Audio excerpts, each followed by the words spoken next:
सभापति महोदय, मैं मांग संख्या 40 स्वायत्त शासन विभाग पर ओसियां विधानसभा की 17 ग्राम पंचायतें करीबन एक पंचायत समिति के बराबर जेडीए विकास प्राधिकरण के अधीन आती हैं। करीबन 7,000 हेक्टेयर भूमि, करोड़ों रुपए की राशि की भूमि जेडीए के अधीन आती है। रोजमर्रा के काम में जेडीए क्षेत्र में आने वाली इन ग्राम पंचायतों को बहुत सारी कठिनाइयों का रोजाना देखना पड़ता है। उसके कुछ बिंदुओं के बारे में मैं इस पटल पे बात रखना चाहूंगी। ग्राम पंचायत द्वारा किए जाने वाले सार्वजनिक कार्य तथा भवन निर्माण के लिए जेडीए से एनओसी देनी पड़ती है और इसमें बहुत अधिक समय लगता है कंपैरेटिव टू जो रेवेन्यू डिपार्टमेंट से हम एनओसीज लेते हैं। इसको भी तेजी देने की जरूरत है। काश्तकार द्वारा अपनी कृषि भूमि को रूपांतरण कराने के लिए जो कठिनाइयां जेडीए द्वारा आती हैं, उन नियमों के तहत भी हमें सरलता देने की आवश्यकता है, क्योंकि काश्तकार के ऊपर बहुत ज्यादा बोझ आता है। सार्वजनिक निर्माण कार्य के लिए जो बजट में आती है, उसके लिए भूमि प्रदान करने के लिए सीधा कलेक्टर को न होकर जेडीए द्वारा अनुमोदित किए जाने के बाद ही आवंटन किया जा सकता है, जिससे बजट घोषणा में सार्वजनिक निर्माण कार्यों में बहुत ज्यादा विलंब होता है। जेडीए की ग्राम पंचायतें जिसमें नाडी, तालाब, नाले, हेनिकेट आ रहे हैं, वहां डिमार्क करके पंचायत को आवंटन नहीं कर रहे हैं और नरेगा योजना के अंतर्गत स्वीकृति में भी बहुत ज्यादा कठिनाइयां आ रही हैं। जेडीए से एनओसी की आवश्यकता पड़ती है और ये एनओसी टाइम पर मिलती नहीं है और नरेगा के काम भी विलंब हो जाते हैं। इस प्रक्रिया को भी सरल करने की आवश्यकता है, या फिर हम ये कर दें कि नरेगा से संबंधित जितनी भी है वो पंचायती राज के अधीन है, उससे एनओसी लेने की आवश्यकता न हो जेडीए, क्योंकि बहुत साल 8-8, 10-10 महीने एनओसी के लिए भटकते रहते हैं। दूसरी चीज है जो विद्यालयों के पट्टों की समस्या है जेडीए के अधीन आने वाली इन ग्राम पंचायतों में। स्कूल की बिल्डिंग का तो पट्टा जेडीए जारी करती है, लेकिन अन्य खेल मैदान, चार दीवारी, शौचालय, इन चीजों के पट्टे जेडीए जारी नहीं करती। खेल मैदान भूमि आवंटन पे भी बहुत जबरदस्त टकराव यहाँ पर होता है। जेडीए इनको एसडीएम के लिए कहता है और जबकि ये भूमि जेडीए की सीमाओं में आती है और जेडीए को आवंटन करना उनके अधीन होता है। निरंतर ये टकराव चलता रहता है और इस तरीके से फाइलें घूमती रहती हैं। जेडीए के अधीन आने वाली ग्राम पंचायतों में शमशान भूमि आवंटन की बहुत बड़ी समस्या देखने को आई है। जेडीए द्वारा पूरे गांवों में शमशान भूमि में एक सार्वजनिक पट्टा जारी किया जा रहा है, जबकि हमारे यहाँ इन ग्राम पंचायतों के अंदर सभी जातियों के अलग अलग शमशान भूमि होती है। इसलिए कृपया उनका समाज वाइज अलग पट्टा जारी होने का प्रावधान इसके अंदर जेडीए में रिलैक्सेशन होना चाहिए। जेडीए के अधीन आने वाली ग्राम पंचायतों में जो पुराने कदमी रास्तों को चिन्हित करके कटान रास्ता करवाने में भी बहुत बड़ी समस्याएं हमारे को देखने को मिल रही हैं। सदियों से चले आए जो कटानी रास्ते गांवों में चल रहे हैं, जेडीए द्वारा राजस्व रिकॉर्ड में दर्ज नहीं किए जा रहे हैं, न ये कटान मार्ग दर्ज हो रहे हैं और उसका कारण इन रास्तों पर धीरे धीरे अतिक्रमण होकर ये रास्ते बंद किए जा रहे हैं। और जो एक मुख्यतः मांग मेरी, जिस बिंदु पे मैं बोलने के लिए स्वायत्त शासन पे खड़ी हुई हूं, कि ये जो 17 पंचायतें मेरे विधानसभा की आई हैं, जेडीए के अधीन आती है, इन 17 पंचायतों के 44 रोडों के प्रस्ताव जेडीए के अंदर पिछले कितनी सालों से धूल चख रहे हैं। 5 साल का ये कार्यकाल है, आखिरी बजट सत्र है, एक सूत सड़क जेडीए के यहां से ओसियां के अंदर आवंटित नहीं हुई। एक सूत, कागजों में भी लीपापोती करने का काम नहीं किया गया। बहुत ज्यादा पीछे पड़ने पर 2020 के अंदर जेडीसी थे इंद्रजीत यादव, उनको परस्यू किया गया तो उन्होंने कहा कि मार्च तक का तो हमारे पास में इतना बजट नहीं है कि हम इन सड़कों को ले लें, आने वाले वित्तीय वर्ष के अंदर कंसोलिडेटेड फंड में लेकर इसे हम करवा दें। मेरा कहना था कि भाई इतने साल तक आपने नहीं दी है, बीच के ईयर में दे दीजिए, इलेक्शन ईयर के अंदर तो एक तलवार लटक जाएगी, आप टेंडर कर पाएंगे, हो पाएगा, नहीं होगा, हमारे को इतनी सड़कें चाहिए, आप कम से कम बीच के 21-22 के वर्ष में दे दीजिए।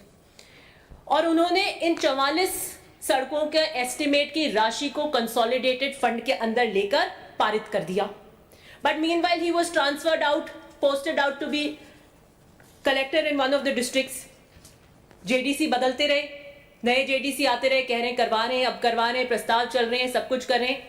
जो अभी वर्तमान में नए जेडीसी आए हुए हैं, मिस्टर नवीन, उन्होंने कहा मैं जल्दी इसकी एएसएफएस निकलवाकर और बहुत जल्दी 1 महीने का आप समय मुझे दीजिए, मैं इसको करवा दूंगा।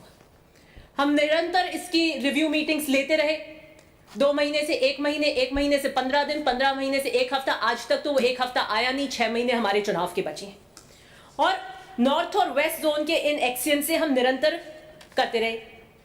जेडीए का चेयरमैन वहां पर है नहीं, जेडीसी है, is a government servant, and I have no shame in saying that he has no commitment for local people of these 17 panchayats and no value for his words either. He'll be posted out. उनकी तो transfer हो जाएगी, कोई salary रुक नहीं रही है, फिर जेडीसी बदल रहे हैं और हम यहाँ पर बैठे हैं कि हमारी रोडें स्वीकृत नहीं हुई। और मैं निरंतर उन जेडीसी से बात कर रही हूँ। मेरे मोबाइल को अगर देखेंगे तो हर 15-20 दिन से बात करते हैं, वो मुझे रिव्यू रिपोर्ट व्हाट्सएप करते हैं कि मैडम अब इतनों की एएस हो गई है, अब इतनों की एफएस हो गई है, ये प्रगति रिपोर्ट है। और लेटेस्ट में अब 2 दिन की स्थिति आपको बताना चाहती हूं कि मैंने लेटेस्ट में रिव्यू मीटिंग करी और मैंने नॉर्थ और वेस्ट जोन्स के दोनों एक्शंस को बताया। मैं दोनों नॉर्थ वेस्ट की इनको टेबल करूंगी यहां पर, और बात करके ये बात हुई कि 70% से ज्यादा जो रोड्स हैं उस पर पटवारी की रिपोर्ट बाकी थी। कुछ एएस हो गई, कुछ एफएस हो गई, कुछ एएस से एफएस के लिए प्रगति पर थी। आई कॉल द जेडीसी और मैंने जेडीसी से कहा कि 70% से ज्यादा दोनों के अंदर एक पटवारी की रिपोर्ट के लिए लंबित है। कितना टाइम लगता है एक पटवारी को जाकर एक रिपोर्ट लेकर आकर देने के लिए? आप साल भर से अंदर एक पटवारी की रिपोर्ट नहीं लेकर आ पा रहे। क्या कमिटमेंट आप मुझसे रोज 1 हफ्ते और 1 दिन का कर रहे हैं? जेडीसी मुझे उत्तर देते हैं कि हम ओसियां को एक भी रोड नहीं देंगे। तो मैंने कहा कैसे नहीं देंगे? फिर आपने ये फ्यूटाइल एक्सरसाइज क्यों कराई? हर शाख पे उल्लू बैठा है। मुझे लगता है उन्होंने इस शेर को बहुत सीरियसली अडॉप्ट कर लिया और उल्लू बनाने की ये प्रक्रिया करते रहे, हमारे साथ मीठी गोलियां देते रहे।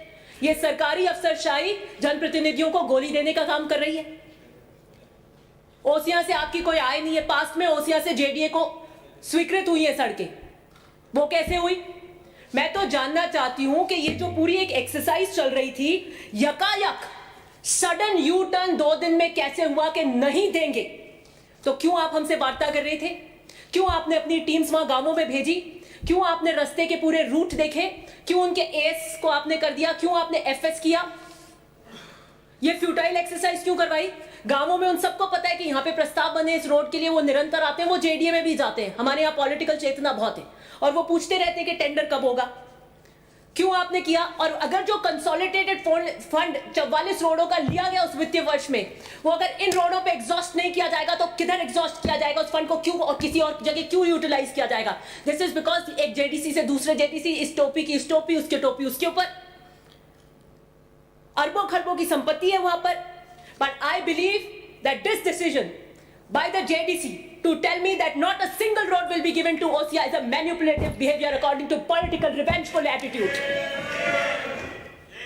ऐसा क्या हो गया 2 दिन में? प्रगति रिपोर्ट 15 दिन पहले आज आप कह रहे हैं कि नहीं देंगे, तो आपको साल भर पहले नहीं पता था? आप हमें 2 साल पहले कहते थे, हम उसके लिए और कोई रेवेन्यू सोर्सेस ढूंढने की कोशिश करते कि हम उन रोडों 6 महीने पहले, आज आप मार्च में हमें कह रहे हैं कि हम नहीं देंगे।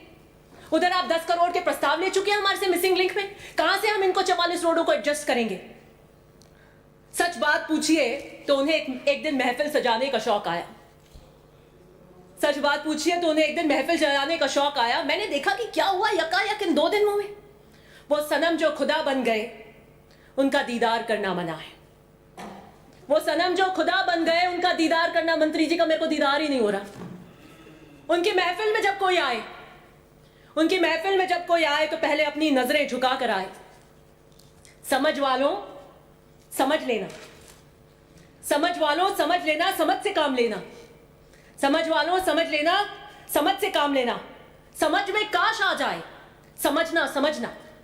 समझ में काश आ जाए, समझना समझना। तो इतना ही कहना, इस्तीफा देना। मैं उस महफिल का हिस्सा नहीं थी उस दिन। मुझे मत ऐसे तंग कीजिए और हैंड ट्विस्टिंग कीजिए। मैं तो 20 में भी अपनी जगह थी, 23 में भी अपनी जगह थी, आज भी सही जगह खड़ी हूं।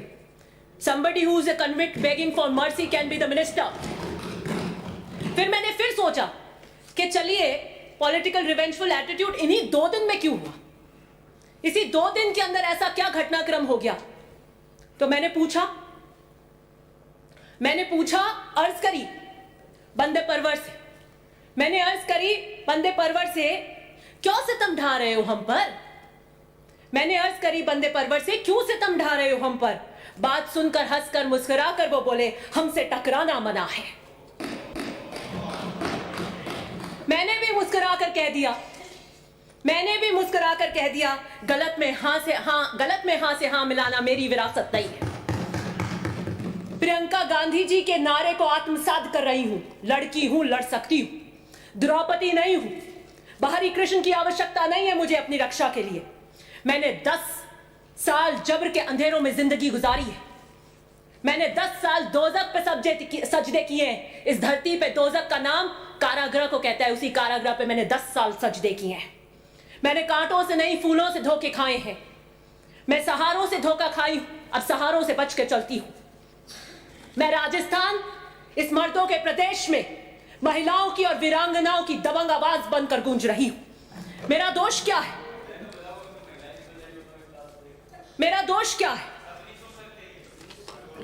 मेरा दोष क्या है? मेरी वारदात क्या है? मेरी वारदात कुछ भी नहीं। मेरी वारदात कुछ भी नहीं। सब बजा लेंगे आप। नहीं बोले। मेरी वारदात कुछ भी नहीं। हाँ थी। नहीं, मेरी वारदात कुछ भी नहीं। नहीं, हाँ थी। मैं पार्टी के प्रति फर्माबरदार थी। मंत्री महोदय आलाकमान को भी चुनौती दे सकते हैं। मैं तो छोटी सी कार्यकर्ता हूं, बावफा फर्माबरदार हूं अपने दल के प्रति। मुझे इस 2 दिन के घटनाक्रम पे अफसोस होता है और मैं कह देना चाहती हूं, क्या पता एक रवैया शायद उन्होंने सोच लिया हो कि हम तो डूबेंगे जो डूबेंगे सनम, तुमको भी साथ लेकर जाएंगे। तो मैं नहीं डूबूंगी। मैं तो पहले भी नहीं आई थी। राठौर साहब ने बिल्कुल कर दिया। मैं तो रंधावा जी को धन्यवाद देना चाहती हूं जो रिट्रैक्ट कराए के सारे इस्तीफे। नहीं तो आज मंजर कहीं कुछ और होता। मैं तो उस वक्त भी साथ में नहीं थी। गुर्जर कितनी दिल की गहराइयों से आपको चाहते हैं यह सर्वविदित है। मीना समाज के कद्दावर नेता को आप आतंकी की समान उपाधि देते हैं। जाट समाज की बेटी मंजू को नाते के नाम से लेकर आप चरित्र हनन करते हैं। ये तीनों गुर्जर, मीना और जाट खेतियार हैं और कांग्रेस के मूल वोट बैंक हैं। 45% से ज्यादा राजस्थान में इसका हिस्सा है। गजब की सोशल इंजीनियरिंग कर रहे हैं और 6 महीने बाद हम चुनाव में जाना चाहते हैं। यहां सितमगरी के तरीके सिखाए जाते हैं। यहां सितमगरी के तरीके सिखाए जाते हैं। निगाहें उठती नहीं, खम उठाए जाते हैं। मैं मुख्यमंत्री जी से अनुरोध करूंगी कि दिस रिवेंजफुल एटीट्यूड, क्योंकि मैंने आपके आतंकी की उस उपाधि की और नाते की उस वक्तव्य की निंदा करी, तो वहां पर जेडीसी मेरे ओसिया की 44 सड़कों को रातों रात मना कर देता है। This political revengeful attitude, let the Rajasthan see it, कि अगर मैं सही पर सही खड़ी होकर अपने दल के लिए, अपने समाज के लिए, मंजू जाट हमारे समाज का गौरव है, वो वीरांगना। अभी जाट महाकुंभ हुआ था। नहीं सुनेंगे हम इस तरीके की प्रथा। यह सुनने के लिए हम उच्च स्तर के सदन के अंदर नहीं खड़े हुए। आप हमारी पार्टी से हो सकते हैं और यह सरकार का वक्तव्य नहीं था। सरकार का वक्तव्य इतना था कि कब कब एफआईआर हुई और कब कब हमने अरेस्ट किया। और मैं इस बात का, मुख्यमंत्री जी के इस बात का समर्थन करती हूं कि हमें परिवार के बाहर नौकरी नहीं देनी चाहिए। उसका कारण है कि अगर हमने परिवार के बाहर नौकरी दी तो जो हमारा पीछे रूरल बैकग्राउंड है उसके अंदर हो सकता है कि पीयर में ब्लैकमेल कर ले के जाइए तुम नौकरी लेके आइए किसी की, नहीं तो हम घर में नहीं रखेंगे। It can be used as a tool against these women. इसलिए हमें परिवार के बाहर नौकरी नहीं देनी चाहिए। वो बच्चे, शहीद के बच्चे डॉक्टर, इंजीनियर, आईएएस बनने चाहिए, लेकिन किसी कारण अगर किसी की हेल्थ अच्छी नहीं हो, कहीं कोई एक्सीडेंट हो जाए और वो उच्च पदों के पढ़ाई नहीं ले पाए तो वो नौकरी उसके लिए रिजर्व होनी चाहिए। ये कहकर आप मत टालिए कि वो नाते में गई और आपने कभी देवर को दिया है क्या। मत करिए इस तरीके से चरित्र। आपने सरकार का, रुकिए मैं फिनिश कर रही हूँ, ये सरकार का वक्तव्य मैं से अग्री करती हूँ, लेकिन आपने वक्तव्य को कैसे पेश किया। आप कहिए कि उन्होंने मैन हैंडलिंग हुई, कांच फोड़े, ये किए, आतंकी के समान कैसे कह देंगे। और उसकी प्रतिक्रिया क्या हुई कि आपने पहले उनके नेता को कहा और दूसरे दिन उन्होंने हमारे प्रभारी को आतंकी कह दिया। ये कौन सा उदाहरण हम सेट करेंगे। मैं अर्थ में इतना ही कहना चाहती हूं कि मैं मुख्यमंत्री से अर्ज करूंगी कि यकायक जो 44 रोडों को रोक दिया गया है उसमें आप सीरियसली इंटरवीन करिए। और मंत्री जी क्योंकि आजकल जिद पे आ जाते हैं और उनकी जिद सबसे बड़ी होती है, उसके आगे सब नतमस्तक हो जाते हैं। वो अगर जिद पे अड़ गए और ये रहा कि हम ये 44 सड़कें ओसिया में नहीं देंगे तो मैं इन्हीं वीरांगनाओं की तरह मुंह में घास लेकर ओसिया की जनता के लिए धरने में बैठूंगी। आप में दम है तो 3 बजे उठा लेना मेरे खून आरजू को वो समझ रहे हैं पानी, मेरे खून आरजू को वो समझ रहे हैं पानी। मेरी रोडे रोक कर नहीं कर मेरा हाथ मरोड़ पाएंगे आप। मैं सही के लिए खड़ी हूं उन जनप्रतिनिधि से और कभी उसमें मेरे को गुरेज नहीं हुआ है। 6 महीने की अवधि है, हम सब चुनाव में जा रहे हैं। ये जो मिनिस्ट्री है इनके पास, जिस कलम से दस्तखत करते हैं इस पे इतना मत इतराइए। ये भी उधार की है, ये भी उधार की है और ऐसे दरिया तो बहुत चढ़कर उतर जाते हैं। धन्यवाद।